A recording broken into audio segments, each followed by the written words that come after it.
Hello and welcome. You may know David Levin as the CEO of Symbian, the company that made the operating software for the first generation of smartphones. Today, he's known as the CEO of UBM, one of the world's largest events and exhibitions businesses. And this is also the company that will be driving the British Business Group's Jugalbandi event in a few months from now. David Levin now joins us from London, and let's ask him what he thinks about what the environment and landscape is looking like, particularly from a business point of view. Thank you very much for joining us, David. Tell us, how do you see things looking now? Well, thank you very much for inviting me to take these questions, and I'm looking forward to the BBG event. The broader context on the world economy is, I think we're in a time of really significant transition. And I think that transition is both about development of human potential based on technology and the way that is changing the landscape of our world, the impact of globalisation and where resources are, and governance as the last part of that puzzle. And so my take on it is that different parts of the world are differently developed across those dynamics, and we're all bumping into one another. So as I look at the world, we're seeing consistent and good growth in UBM's business. We're in 42 countries of the world. We're seeing consistent and good growth in a range of what used to be characterized as emerging markets, but actually now is anything but. So China is a very big market for us, is continuing to grow and prosper. But a lot of questions in certain other emerging markets. I think Brazil at the other end is perhaps finding a more difficult time. The United States continues to be a great engine of consistent growth for us, and an area we're very happy with. Europe is complex and difficult, and presence in ASEAN looks promising. Presence in India is exceptional and exciting. And I guess the presence in Turkey we're very excited by, but lots of questions arising. I draw it back to governance is one point. Second point is structural change of technology and what it's doing. Third is globalization, and fourth is the creation of great human capacity. Right, so let me ask you a question in the context of the Indo-UK corridor and the business environment and the opportunities between the two countries. Well, I think the UK-India context, of course, there is a rich, complex shared history, which is better understood on the subcontinent than it is in the UK. There's a very good, strong link across a very substantial Indian diaspora, which facilitates all sorts of links. And London, as a distinct part of that, is a very significant part of India's outward face. So I think to understand the UK, you need to look at those dynamics. Many of the underlying economic links from the history have gone.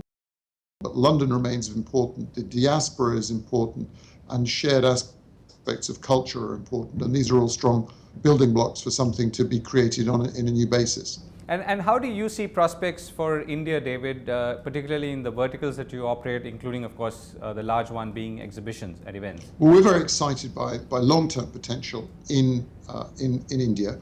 Our largest business is an events business, an exhibition business, and clearly that is an engine of growth.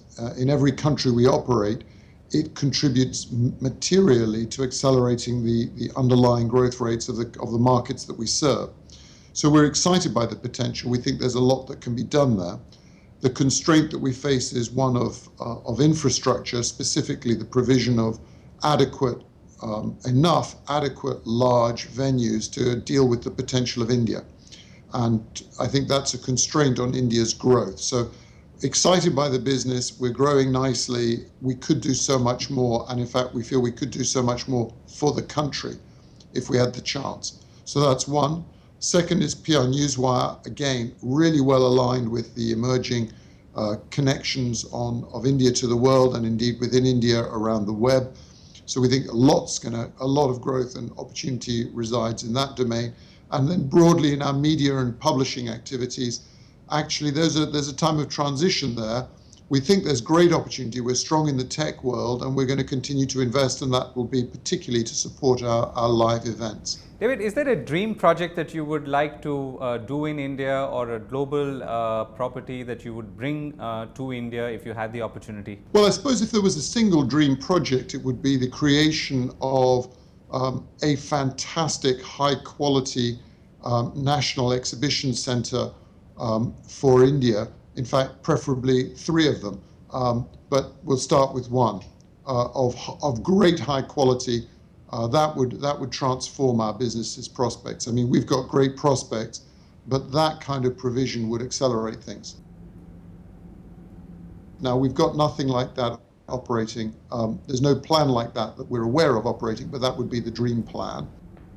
For the rest, the conduct of our real daily business is it's growing very, very well. And so actually just sustaining that growth and continuing to bring new franchises to India. We're interested in some of the green building stuff that we're bringing to India. We're very interested in some of the technology stuff that we're bringing.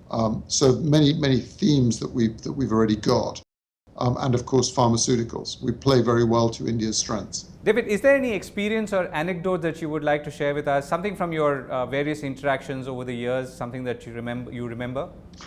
Well, there are a lot. I mean, in terms of the potential, I think the excitement for us is in having seen our ability to touch Indian businesses and help them globalize.